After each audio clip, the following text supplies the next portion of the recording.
Hi, thanks for joining me on Wilderness of the Monty. I'm up at the Hamilton Branch, and it's a tributary to Lake Almanor. And I fished the inlet to the Hamilton Branch for Wilderness of the Monty Patreon at the crack of dawn this morning. Got a brown that was over 20 inches and a nice rainbow, and just missed a bunch of strikes because I was having to fish my jig so fast because I was fishing the slower water.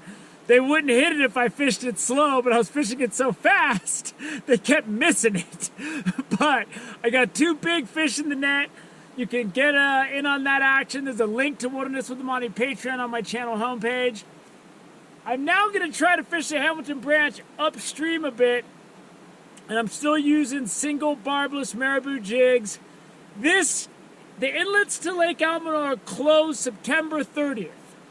So after September 30th, you're on the wrong side of the law and you don't want to be in there.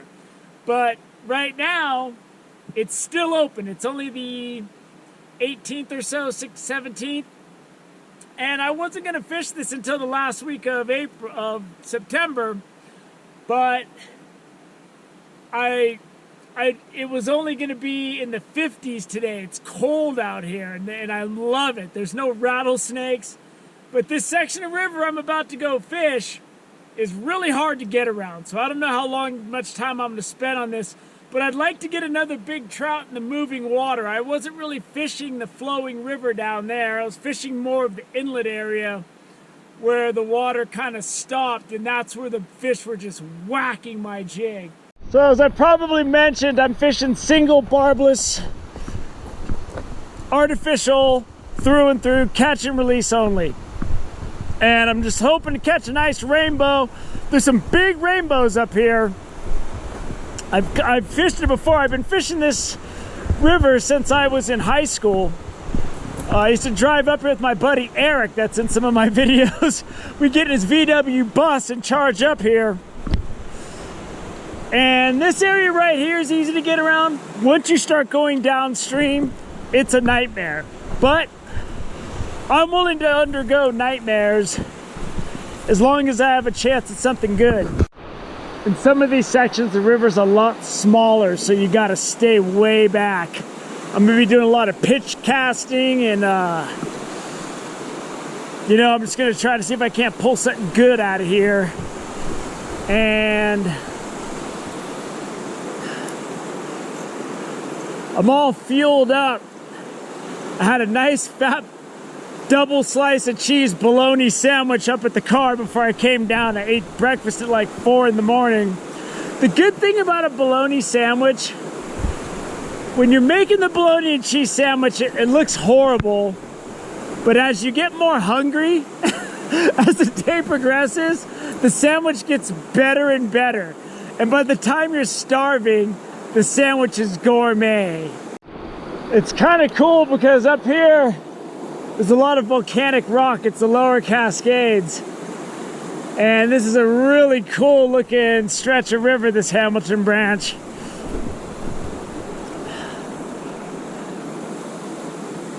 And as I go and fish, maybe you get to see what some of it looks like. I just had a very exciting snag. I thought I had something big for a second there, man. It was like, I'm on super strike alert. And I hooked into one of the boulders. And I thought I hit pay dirt, but I just hit dirt. This is what I mean by it's hard to get around and fish here. It doesn't look like they do any kind of brush clearing.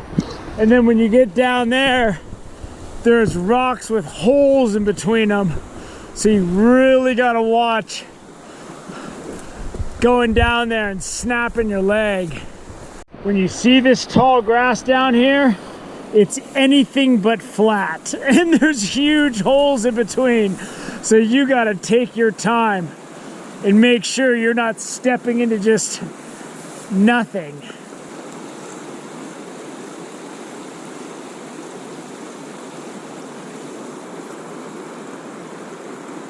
All right, it's on.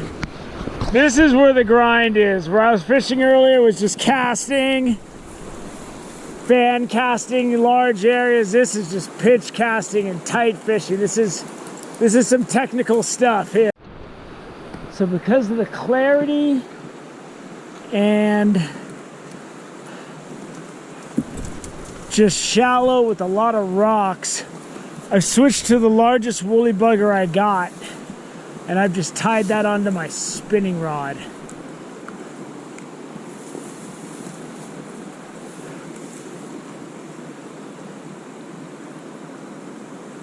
And then that'll allow me to fish it slower in these slower areas, and I can get a pretty good casting range with this still. Whether I get fish or no fish, this is a really pretty river, man.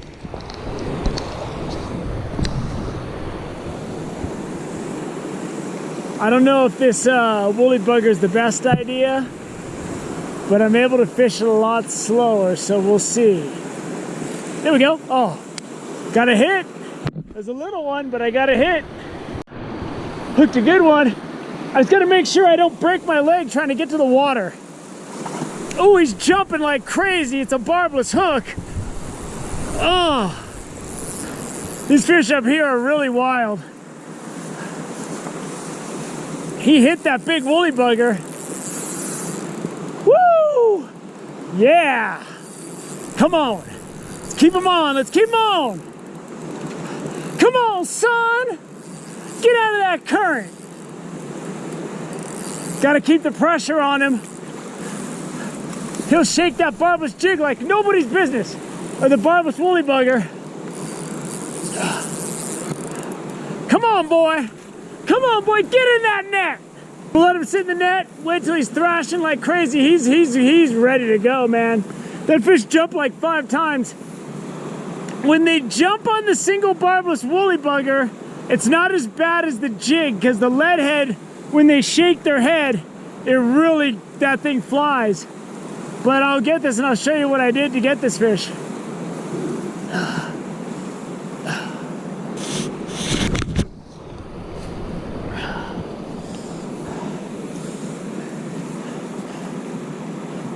It's a nice rainbow. Hamilton branch. Beautiful fish. Get him back in the water. There he goes. Right back out to his current. And I'll show you what I did. So this big bead head, I can cast this thing all the way across anywhere I want to target in this stream. It just fishes a lot slower, which is good because there's so many rocks. This is just flowing through this volcanic stream bed. You get snagged too many times on the jig. So what I did with that guy, I threw it right into the head of the current, popped it twice right in that water swirling right there, put it through like right, boom, boom, and he came right up and grabbed it. And when you're digging in your cast, you really want to let him get all the way to that grass, because where that grass is, there'll be fish holding and feeding right under that grass. My scary thing was, I hooked him back there, and I had to walk over this to get to the water, and I don't want to get hurt. That's my main thing, is not getting hurt. Because you can really screw yourself up in this stuff. And remember, always watch the back ends, because a lot of times there'll be fish just sitting right at that back end.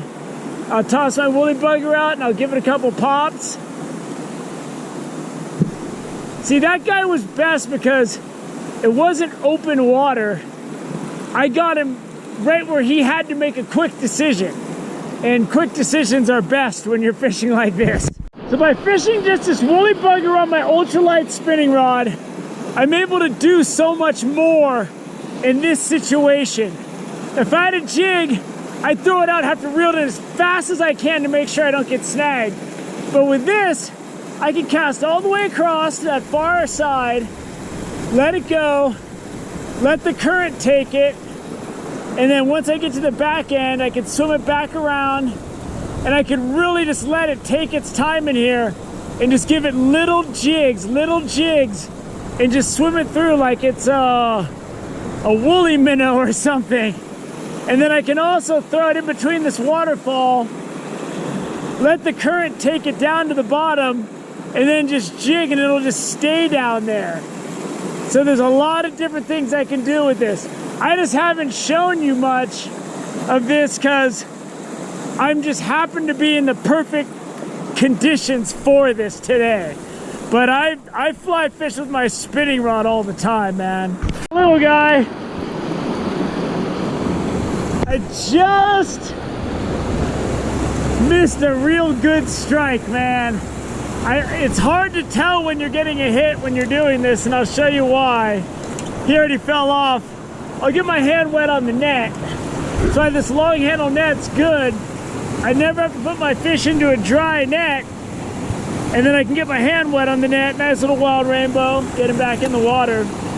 And I'll show you what I was doing. I'm almost doing this like when I used to bait fish still in rivers. I haven't bait fished in rivers in over a decade, but I'm throwing it up and I'm letting the current suck it down, and then I'm just drifting it like I'm drifting bait, and then I give it an occasional pop to see if I have a fish, and I'm watching my line to see if I get any bites on my line. Learning to watch your line is a really valuable skill. And right now my woolly bugger's down deep in that whitewater in those bubbles, and if something's big down there, it'll pick up that woolly bugger when it's coming through, hopefully. God, it's so nice and cold today. So glad I came here today. Yeah, the small fish are all over this thing, man. I'm just letting them come off. I don't want to have to battle my way to the water for these little guys, but they're attacking it to death, and they're only like twice as big as it. That looks flat. Look how far down that my net goes. That's like a 3-foot drop in between these two rocks. This is treacherous. I just threw my gear down there. I don't care. My gear, I can replace my gear. It's a lot harder for me to grow a new bone. So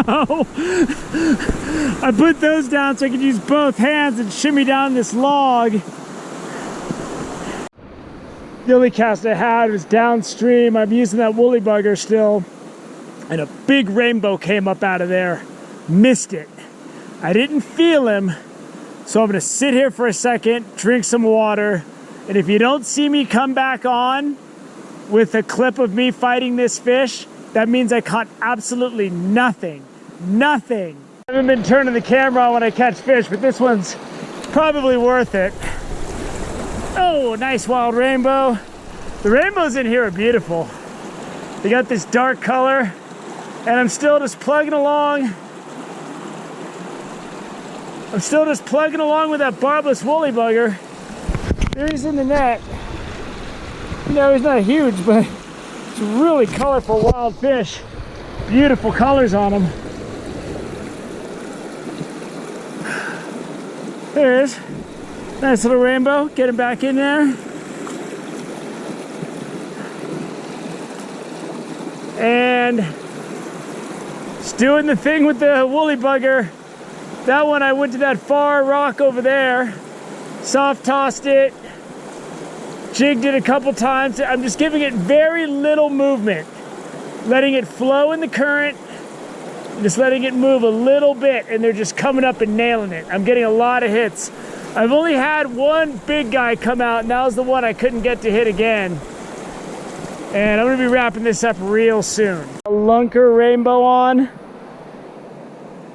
And he swam into that bush. Man, this is one beautiful stream. That's for sure.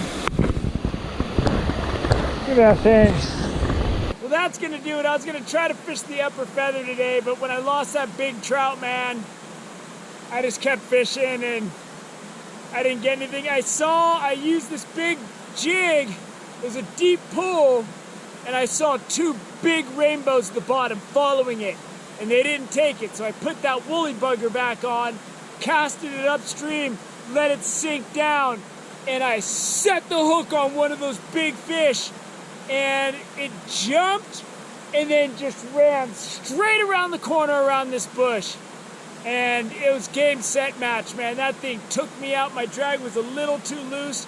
I didn't have any time to adjust my drag because the fish was already in that bush. But, you know, game, set, match. That's why I fish barbless. That's why I fish an ultralight 5-foot rod with the 2 rod tip changes. This is even shorter than that. Because I want to always be on the verge of losing those big fish. I want to battle, and I want the fish to have as much chance as possible. And I want to, if I get it in the net, I want to earn it. Even if I use my 5'6" rod that's pretty limber that I use in Lake Tahoe and for reservoir fishing, that gives me too much leverage. I don't like it. I always want to be on the edge of losing fish. And today, that fish took me out, man. I set the hook, it jumped, ran into that bush, and I was just, oh! It just took me out, man.